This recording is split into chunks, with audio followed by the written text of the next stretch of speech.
Hey y'all, it's Elizabeth Hamilton over at Creative Hands, and today I'm going to make a DIY apron because we get to going sometimes, and before you know it, I've got paint splattered on my shirt, or even worse, the glitter glue and the puff paint bottles. That stuff does not come out. I have burnt a hole in my shirt with the tip of my glue gun. Just all kind of things like that. So I thought that I would make an apron out of some of my stash. And what it is I don't know if you can see this or not. Let me lift this up. The lighting in here today is horrible, y'all. It's kind of gloomy outside. This is you get 4 feet by 15 feet. It's a canvas drop cloth for when you paint, and it soaks up paint before it can get on the floor. So I'm going to use it. As you can see, there's a lot of little pieces left in there because I've made all kinds of stuff out of this. Pillows, placemats, table runners, curtains, and I bought this, I can't tell you how long ago because I don't remember, but it was $9 and something for the whole pack. So when you get that much fabric that you can use for a lot of things, and it is a canvas type fabric, so when you get that much for that cost, that's a good deal. So we're going to start off today. Let me move this. I'm so sorry about the lighting in here today.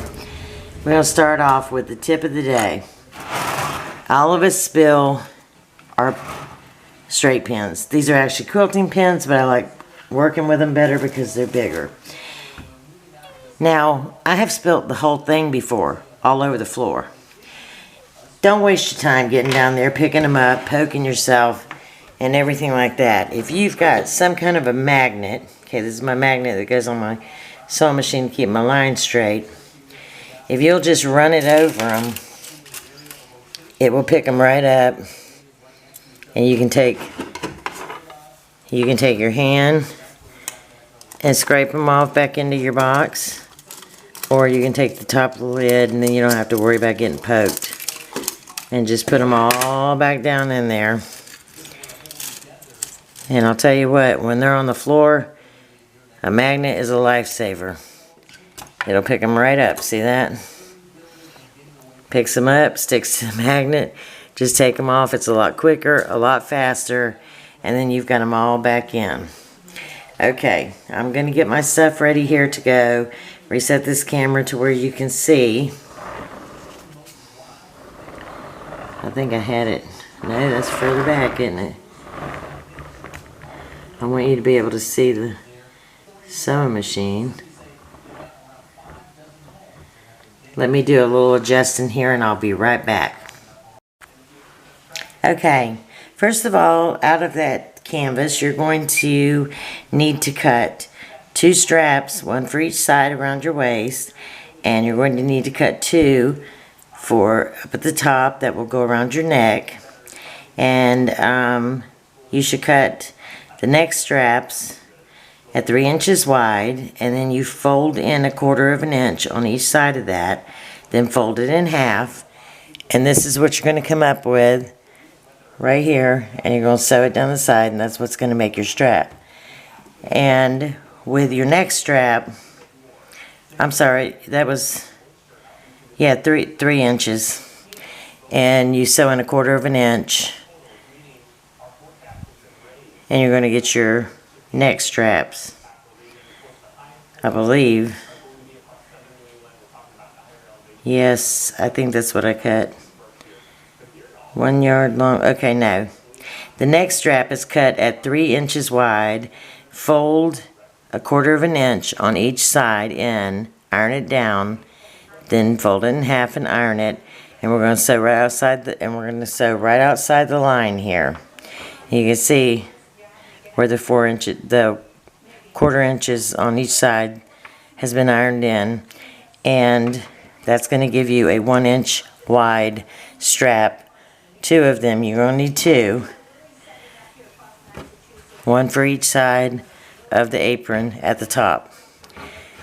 And these are cut 1 inch wide. You fold in 1/4 of an inch on each side, and you fold it in half, and you're going to wind up with, this is 1/4 of an inch right here. This is called a gauge. This is 1/4 of an inch. That's what you're going to fold in on each side, and then it's going to give you a strap that is 4/8 inches wide right here when it's completely sewn.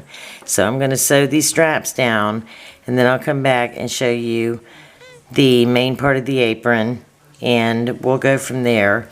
Y'all just excuse me today. I'm not feeling very well. My allergies are acting up, and but we're going to get this done. And let me get these sewn, and I will be right back.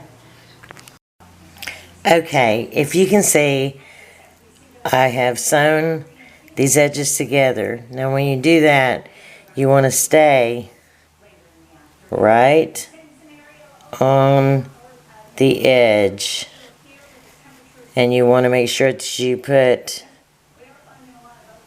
a seam here, a seam here, to keep it from unraveling until you decide on where you want to put it. And we have 2 of those finished.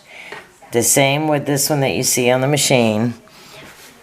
You have to stay as close to the edge as you can. Try not to run off of it. Sometimes we do, but I'll show you what I mean.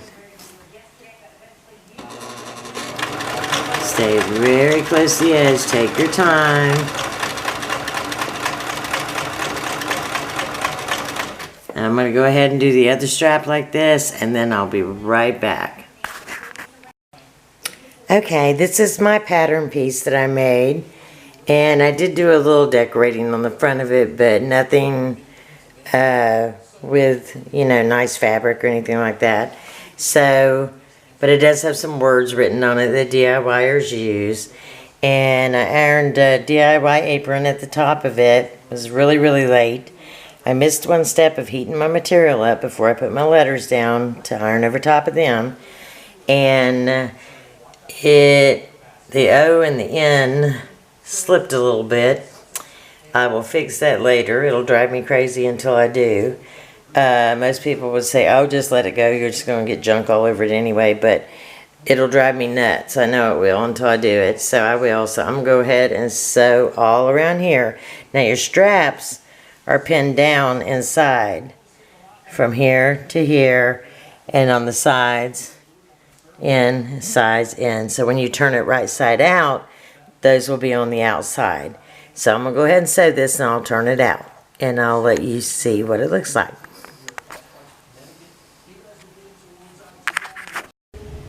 Okay, I've got it all sewn together. The straps came out the top. All we have to do is add some Velcro to them. There's your sides. That down there is the hem that I'm getting ready to put in with the machine. And I'm going to do that, and then I'm going to turn it around and let you see what I did to the front of it.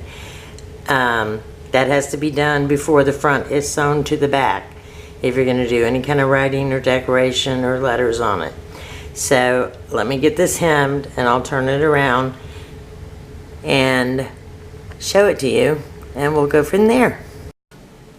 Okay, and here we have the finished product. I guess I was tired last night because this did not come out crooked. It came out straight on my letters. Okay, this you have to do to the front part. I put 2 pieces together, so you have to do all this to the front part before you sew it together, because you don't want anything bleeding through to the second layer. If it does, it shouldn't, but all I did was just write some things on there because I just didn't want just some plain old apron. I know it's going to have paint on it and everything, you know, in no time, but I put some of the things we use, like power tools, paint brushes, sewing machines, fabric, thread, needles, Mod Podge, paint, scissors, hot glue gun, glue sticks, hammer, nails, wood glue, wood, sandpaper. I got scissors. Then I wrote over here, most of all, you need a creative mind in order to be a DIYer. So I hope you make yourself one of these, and if you're like me and get paint all over your clothes, I also put in a Velcro piece back here so that it can be adjustable for your neck as to how high you want this piece right here at the top. But I hope somebody makes one and keeps the shirts clean if they're like me and messy. But I just want to thank everybody for watching. If you liked my videos, you know, could you give me a thumbs up? Maybe subscribe to my channel. It doesn't cost you anything. You don't have to leave me a comment. But I'm very new at this, and I need some subscribers, and I need some thumbs up so I can get going on this. I'm trying to get better at filming. As you can see, I'm not. But not yet, but I've gotten a lot better since I first started. Never mind the umbrella in the left side of the corner, and the dust on the lampshade stand over there, and my ironing board right here beside me. And I'm out in the living room because the light's really bad in my craft room. But anyway, I'm going to get that all situated. My husband's getting some time off, and we will, you know, take care of those issues and the lighting in my craft room. But I just plan on doing a lot more. It's fun, and I enjoy it, and I hope you enjoy it. And I just want to wish everybody out there, I appreciate y'all so much for watching my channel. And those of you who have subscribed to my channel, I really appreciate you too. And I just want to say, have a really, really Merry Christmas and a New Year filled with blessings. And I just want to say, happy holidays and big hugs from the southeast coast of Florida. Love y'all. Bye-bye.